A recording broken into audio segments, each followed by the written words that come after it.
भोपाल में कांग्रेस से वरिष्ठ नेता अनिल शास्त्री ने पत्रकार वार्ता कर भाजपा पर जमकर निशाना साधा। उन्होंने कहा कि देश में डर का माहौल बनाकर विपक्ष के नेताओं के खिलाफ ईडी सीबीआई द्वारा कार्रवाई की जा रही है। इसी के साथ ही उन्होंने डरा धमकाकर वोटिंग करवाने का भी आरोप लगाया है। इस दौरान उन्होंने इलेक्टोरल बॉन्ड को लेकर भी भाजपा पर जमकर निशाना साधा। मध्य प्रदेश के अन्य क्षेत्रों में प्रचार करने के लिए आमंत्रित किया है। ये मेरा सौभाग्य है कि मैं यहाँ पे आपके बीच में हूँ। दो चार बातें मैं करना चाहूँगा और उसमें सबसे पहले तो मैं कहना चाहता हूँ ये कि जिस तरह से सरकारी एजेंसियों का, चाहे वो सीबीआई हो, चाहे ईडी हो, चाहे इनकम टैक्स डिपार्टमेंट हो, जिस तरह से इनका दुरुपयोग होता आ रहा है मोदी सरकार के दौरान, पिछले कुछ दिनों में कई वर्षों से हो रहा है, लेकिन चुनाव के आते आते इनका इस्तेमाल, इनका दुरुपयोग ज़्यादा तेज़ी से बढ़ा है और हम चारों तरफ देख रहे हैं।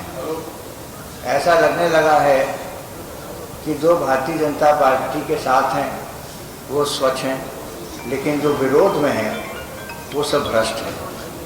और यही मैं समझता हूँ भारतीय जनता पार्टी का भ्रष्टाचार को वो प्रमाणित करती है। इसका एक प्रमाण है।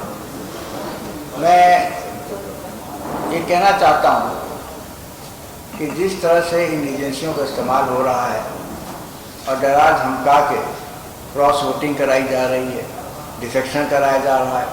हिमाचल प्रदेश में हमने देखा किस तरह से कांग्रेस के कैंडिडेट को वहाँ हराया गया क्रॉस वोटिंग करके। हमने महाराष्ट्र में देखा कि किस तरह से एक चुनी हुई सरकार को, एक चलती हुई सरकार को गिरा के शिवसेना के माध्यम से, शिवसेना को छोड़ के, एनसीपी को तोड़ के उन्होंने अपनी भारतीय जनता पार्टी ने सरकार बनाई। और ताज्जुब की बात यह है कि वही अजीत पवार, वही छगन भुजबल जी, जिनके खिलाफ इंक्वायरी चल रही थी, केसेस चल रहे थे, भारतीय जनता पार्टी में शामिल होने के बाद या उनको सहयोग देने के बाद वो सब ठीक हो गए। सारी जितने भी केसेस थे वो सब विड्रॉ कर लिए गए।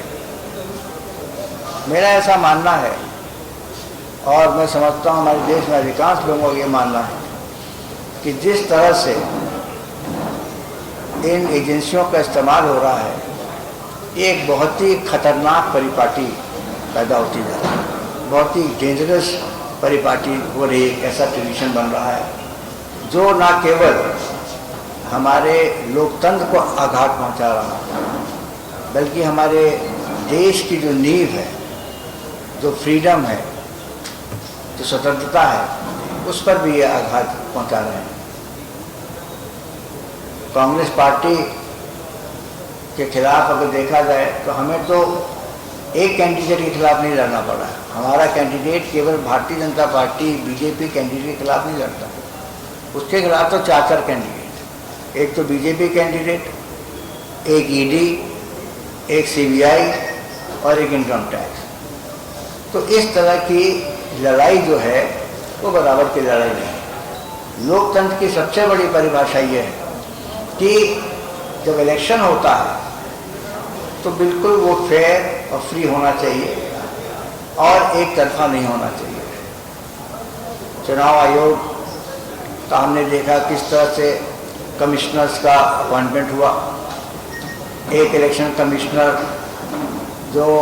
जिनको इस्तीफा करने को कहा गया और उसके बाद उनके चहेते कमिश्नरों को नियुक्त किया गया। ये सब इस्तेमाल किया जा रहा है कि किस तरह से विरोध पक्ष को, विरोधियों को, जो अपोजिशन पार्टीज हैं, चाहे वो कांग्रेस पार्टी हो, चाहे वो आम आदमी पार्टी हो, चाहे वो जनता दल यूनाइटेड हो, जनता दल, राष्ट्रीय जनता दल हो, इन सब के खिलाफ जो है एक के बाद ये लोग प्रहार कर रहे हैं।